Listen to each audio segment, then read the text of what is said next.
Okay, this is the corner of 27th Street and South Grand, and the 27th Street RFTA stop is up there, a block up the hill and across Glen Avenue.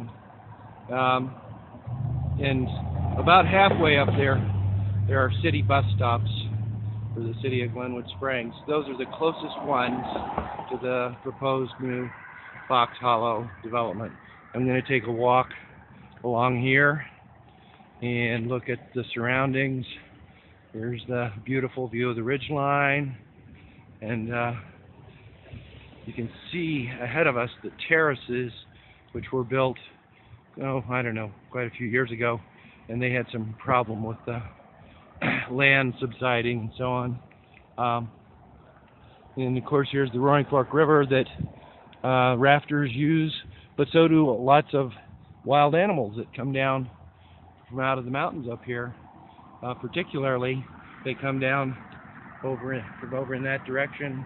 There's a wide canyon that you're not seeing it in this picture, but it's between this ridge line and that ridge line, and it brings down loads of animals through the proposed Fox Hollow development and down through my property and my neighbors' properties to the Roaring Fork River, which is actually the last good place along Midland Avenue for them to make that trip. Now this stretch of road is mainly used by cyclists out for exercise. It's possible for people who live in the terraces, as well as people who live in this closer development known as, I think it's Cottonwood Landing. It's on Woodbury Lane. It's possible for them to walk to the bus stop in, if I take where I'm at in this video by now, 4 or 5 minutes. They could get to either one of the bus stops up there, maybe, if they were capable. Might be a little bit longer. We'll see. I'm going to walk up that way to the terraces.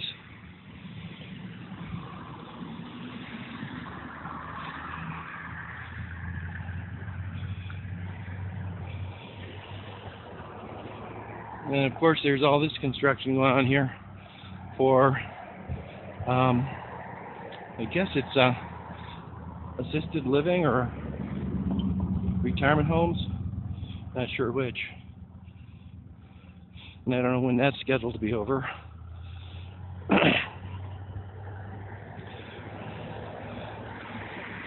And the famous 27th Street roundabout that gets backed up at rush hour in the mornings and in the evenings. It's well past rush hour right now as we're walking along here. Yeah, it looks like the folks up in the terraces probably would have to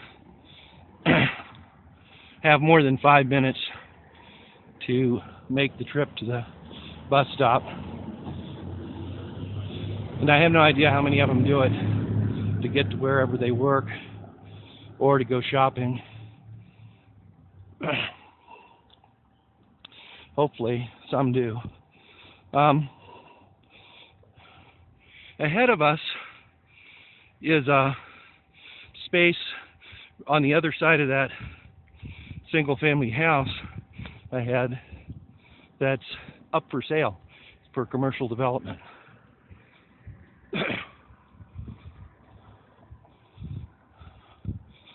It's 7.5 acres, and it's across the street from the Cottonwood Landing condos and townhomes.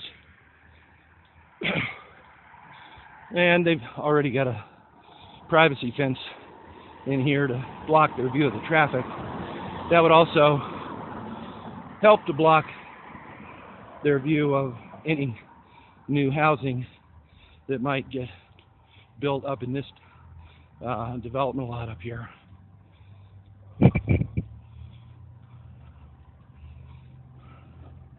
Now, most of you wouldn't be breathing as hard as I am, but I have to tell you, I've been in a fitness program just recently. Not so many months ago, I wouldn't have even been able to walk this. I was in such bad condition. But I'm doing it now.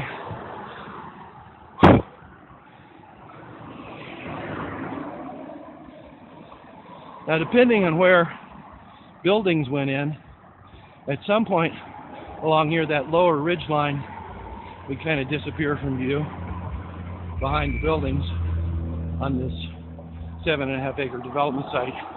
I don't know what they're calling it. But as you can see, the ridge line here is pretty darn high. Unlike the ridge line further down, which down near the far bottom of it is where the proposed Fox Hollow development is supposed to be put in. The trouble with that is, besides, well, here's some people walking. I don't know where they're headed, but they must live up there or visiting up there.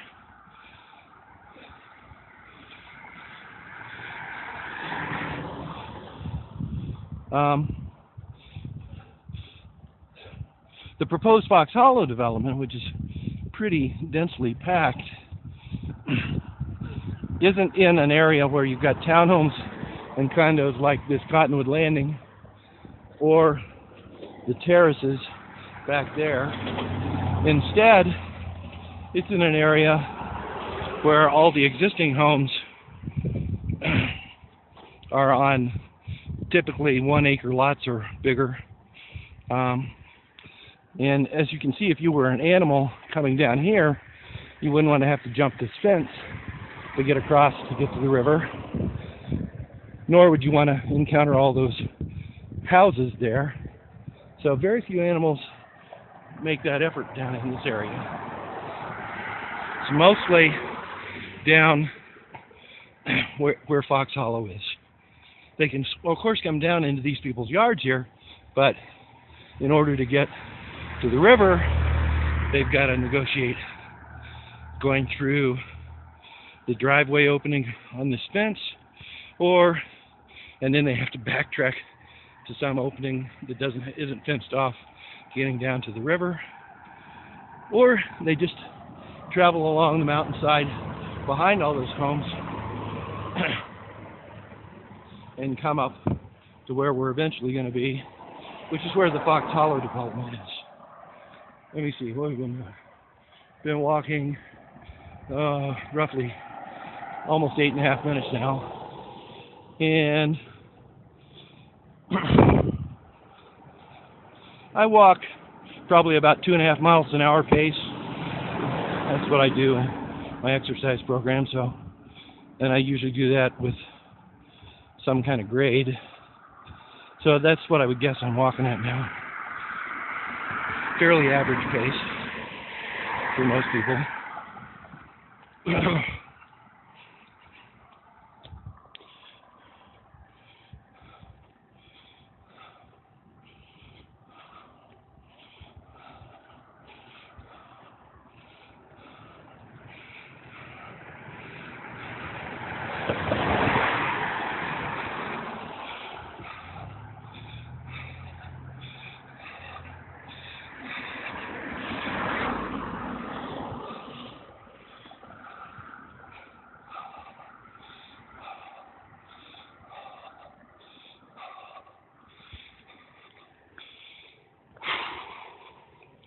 And some of these folks have planted some nice trees in their yards and stuff.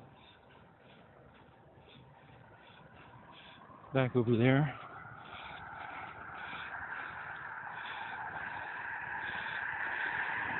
Now this is the yard of a house that just recently sold, or at least there was a sign up front that said it was sold. I think it was listed for like $780,000, maybe $795. I'm not sure.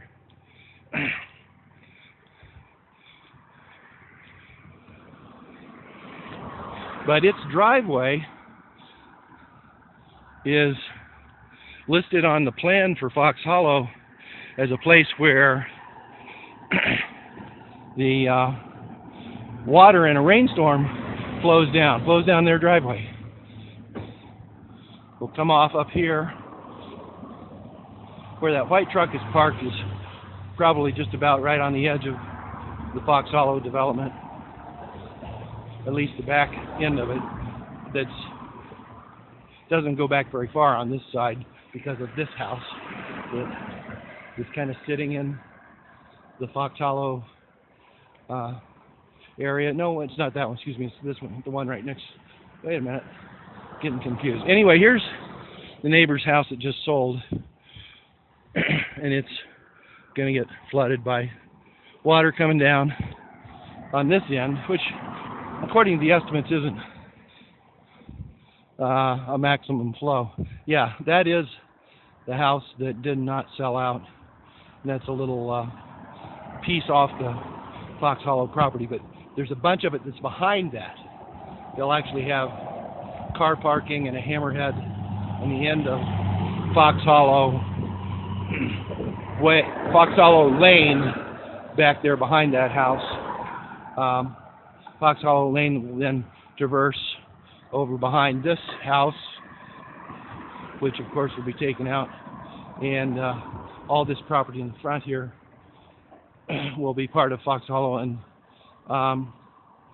their only entrance and exit point for all 34 units back there will be a road called Fox Hollow Way that curves down and comes out right about where my neighbor's property is, where their driveway is. There's actually two neighbors that share the same driveway. And it's listed on the plans as another place where water from the Fox Hollow area flows down to the river. So that's another one. Now you'll notice that pine tree right next to the White House, that's roughly as tall as the front row of properties would be, front row of 34 condos, townhomes, duplexes, and single-family homes. And it's higher than the ridge line over there. And it's just going to block out a good portion of the ridge line right here, and even more so as you walk further down.